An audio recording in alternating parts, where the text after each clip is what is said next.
வணக்கம் நண்பர்களே, எல்லாருமே எப்படி இருக்கீங்க? இன்னைக்கு ஸ்டார்டிங்கில் பார்த்தீங்க அப்படின்னா ஹாஸ்பிட்டலில் தான் காமிக்கிறாங்க. நம்ம ரதியும் சினிமா டாக்டரும் உட்காந்து பேசிகிட்டு இருக்காங்க. அப்போ பார்த்தீங்க அப்படின்னா அருணா வந்து இன்டர்ன் எல்லாத்தையுமே கூட்டிகிட்டு வராங்க. இப்போ வந்து ரதி என்ன சொல்கிறாங்க அப்படின்னா, உங்களோட ட்ரைனிங் பீரியட் வந்து முடிஞ்சிருச்சு. 6 மாதம் நீங்கள் ட்ரைனிங் எடுத்து முடிச்சிட்டிங்க. இனிமேல் நாங்கள் வந்து உங்களை டீம் பிரிக்க போகிறோம். நம்ம ரீனாவும் குணாவும் பார்த்தீங்க அப்படின்னா அனிதா டீமும், தேஜுவும் ராக்கியும் வந்து ரவி டீம்லேயும் நாங்கள் போட போகிறோம். இதில் யார் நல்லா பர்ஃபார்மன்ஸ் பண்ணுறாங்களோ அவங்க 2 பேர்த்த வந்து இதே ஹாஸ்பிட்டலில் வந்து நாங்கள் டாக்டராக எடுத்துக்குவோம். யார் ஃபஸ்ட்டு பேஷண்ட்டோட ரிப்போர்ட்டை வந்து டயக்னோஸ் பண்ணுறாங்களோ அவங்களுக்கு தான் அந்த ரிப்போர்ட் கொடுப்போம். அதே மாதிரி ஒவ்வொருத்தருக்கும் வந்து ஸ்கோரிங்கை மானிட்டர் பண்ணிகிட்டே இருப்போம். யார் பெஸ்ட்டாக பண்ணுறீங்கன்னு பார்க்கலாம். எல்லாத்துக்குமே ஆல் தி பெஸ்ட் கைஸ் அப்படின்னு சொல்லிடுறாங்க. அதே டைமில் அருணா வந்துட்டு கேட்குறாங்க, நவீன் பேர் சொல்லவே இல்லையே அப்படின்ட்டு. ரதி சொல்கிறாங்க, அவர் தான் வந்துட்டு ட்ரைனிங் பீரியடில் தானே இருக்கார், அதனால் நவீன் பேர் இதில் கிடையாது அப்படின்னு சொல்லிடுறாங்க. சரி ஓகே கைஸ், நீங்கள் போயிட்டு ஒர்க் பாருங்கள் அப்படின்னு சொல்லி அமுச்சு விட்டுறாங்க.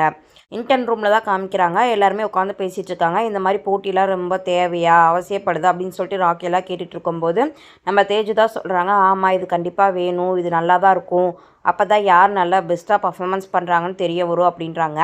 ராக்கி வந்துட்டு இது என்ன ஸ்கூலாக, எனக்கு சுத்தமாக பிடிக்கவே இல்லை அப்படின்ட்டுறாங்க. மதன் பார்த்திங்க அப்படின்னா ரதியை பார்க்க வராங்க. எப்போவுமே பிஸியாகவே இருக்கீங்க, இந்த ஹாஸ்பிட்டலில் முன்னேற்றணுன்னா நம்ம வந்து ஃபீஸ் அதிகப்படுத்தி ஆகணும் அப்படி இப்படின்னு பிரெயின் வாஷ் பண்ணுறான்.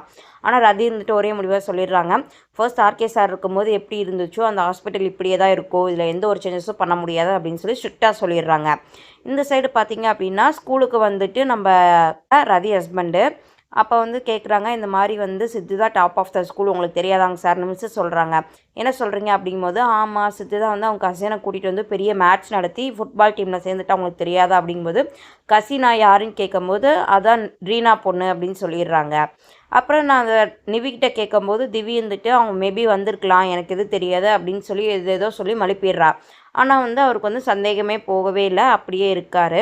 அப்படியே ஹாஸ்பிட்டலில் பார்த்தீங்க அப்படின்னா நம்ம ரீனா வந்துட்டு அர்ஜுன்கிட்ட பேசிகிட்டு இருக்காங்க. இந்த மாதிரி என்னை டீம் மாற்றிட்டாங்க, எப்படி இருக்குன்னு தெரில, உன்னோட பெஸ்ட்டு ஃப்ரெண்டு தானே, அவங்க சொல்லு எப்படி இருப்பாங்க அப்படின்னு சொல்லிட்டு அப்படின்றாங்க.